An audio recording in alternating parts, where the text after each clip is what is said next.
เคลียร์ไหมโอเคต่อยังไงโรงพยาบาลว่ายังไงโรงพยาบาลยังไงโรงพยาบาลสมุยเคลียร์ตายสิกระยงนอว่าเชื่อ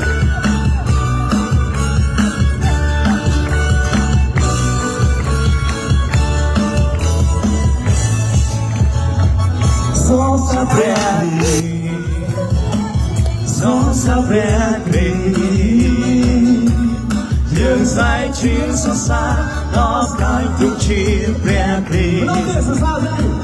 so sadly,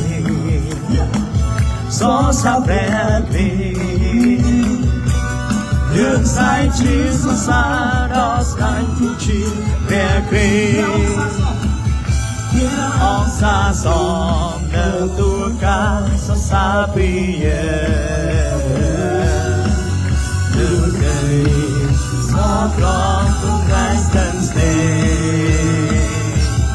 nhìn nhau cho cứu người so xa mong ngài dài ca để Jesus ngài đây Jesus ngài đây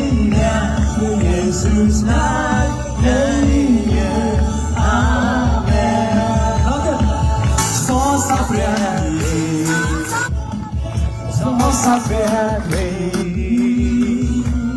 những giải chiến so xa đó sky tu chi về Christ so xa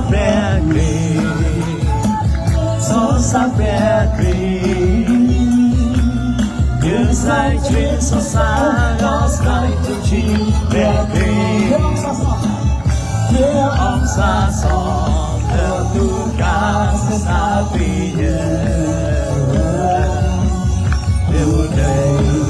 gió ra chúng ta sẵn sàng lời chúc đón hai sự xa tu nói trái ta về Jesus ngài đây chung về Jesus ngài đây về Jesus ngài đây amen just like to hear Jesus ngài Jesus ngài đây Jesus ngài